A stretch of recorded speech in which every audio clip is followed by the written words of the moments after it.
सभी साईं भक्तों को ओम साई राम।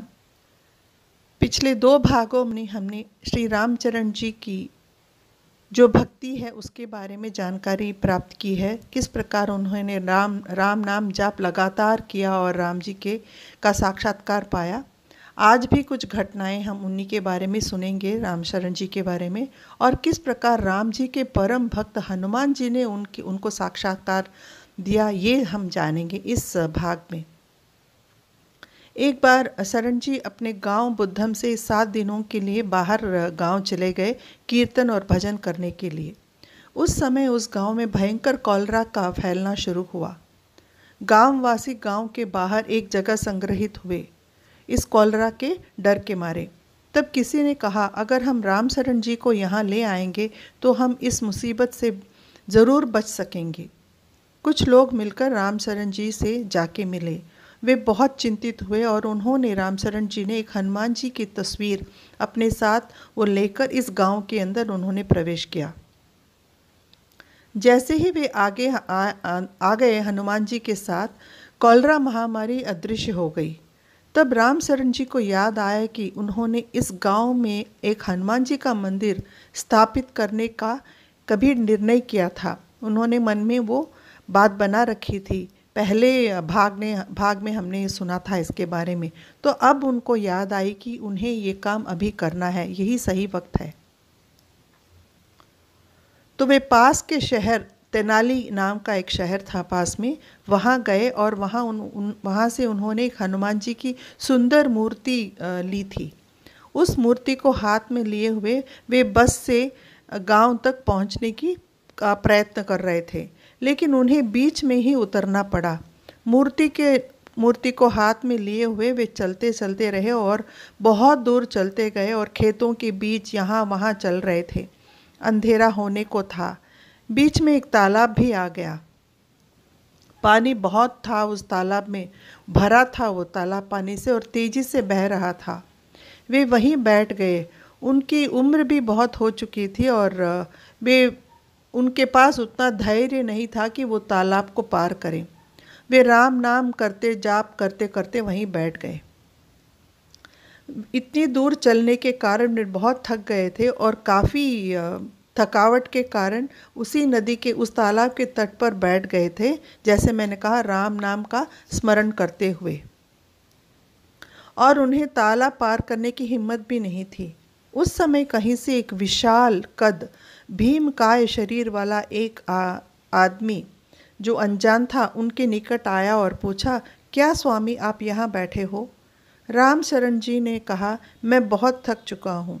तब उस व्यक्ति ने कहा, आप फिक्र न कीजिए, उस मूर्ति को मेरे पास दीजिए और मेरा हाथ पकड़ के चलिए।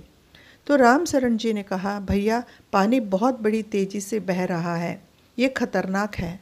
उस व्यक्ति ने कहा, किसी बात की चिंता मत कीजिए स्वामी जी, पानी घुटनों तक ही है। उस व्यक्ति ने कहा, ये बात कही और किसी बात की चिंता ना करने के लिए भी कहा। फिर उस व्यक्ति ने रामशरण जी का हाथ पकड़ा और हनुमान जी का वो जो मूर्ति था वो उस मूर्ति को उनके कंधे पे उन्होंने ले लिया और वे हाथ पकड़ के चलने लगे पानी के बीच।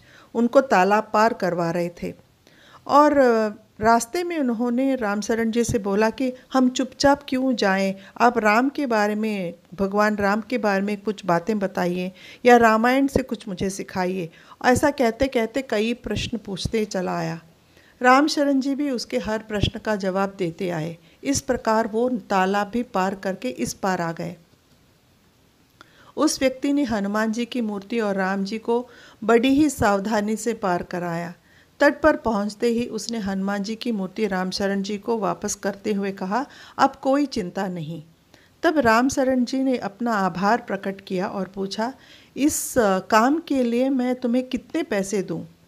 उस व्यक्ति ने कहा, पैसे वैसे मुझे कुछ नहीं चाहिए, आपने तो मेरा पेट भर दिया श्री राम की कथाएं सुनाकर और मेरा जी भर गया। श्री रामशरण जी सोच में पड़ गए कि ऐसा कौन इंसान हो सकता है जिसने बिन मांगे इतनी मदद की और पैसे भी नहीं ले रहा हो। उस क्षण जब उन्होंने आंखें बंद करके ऐसा सोच में वे पड़ गए तो देखा तो ये जो अनजान व्यक्ति था जो आया था वो अदृश्य हो गया। तो हैरान हो गए रामशरण जी। तभी रामशरण जी को समझ में आया कि वह अनजान व्यक्ति साक्षात हनुमान जी थे। मैं इतनी देर से उन्हीं से बातें करता हुआ आ रहा था, लेकिन पहचान नहीं पाया। प्रभु मुझे माफ़ करो। इस प्रकार सोचते हुए कहते हुए उनके आंखें आंसू से भर आए। हनुमान जी से विनती करते हुए उन्होंने कहा कि आप दोबारा आपके अपने स्वरूप में मुझे दृश्य दीजिए, दर्शन दीजिए, मेरे सामने प्रकट हो जाइए। ऐसे उन्होंने विनती की और उसी क्षण हनुमान जी रामशरण जी स्वामी के सामने प्रकट हुए और उनको साक्षात्कार किया। और उसके बाद कहा हनुमान जी ने, जिस मूर्ति पर मेरे हाथों का स्पर्श हुआ उस मूर्ति को मंदिर में स्थापित करो और तुम्हारा तपोबल जो है उसको पूरा तपोबल उस मूर्ति पर और उस पूजा पर तुम न्योछावर कर दो। मैं यह वरदान देता हूँ कि तुम्हारी बात कभी असत्य नहीं होगी। मैं इस जगह में हमेशा रहूँगा। उस मूर्ति की स्थापना हुई और उसका नाम पवन कुमार हनुमान जी का मंदिर बन गया। उस मंदिर में कई लीलाएं लगातार होती रहती हैं, अभी भी हो रही हैं और पहले भी हो रही थी। पवन कुमार हनुमान जी इस क्षेत्र में अति शक्तिशाली हैं।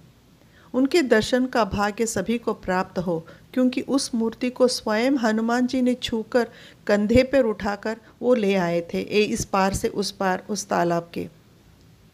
तो इतनी महानता है और इतनी शक्ति है उस मूर्ति में।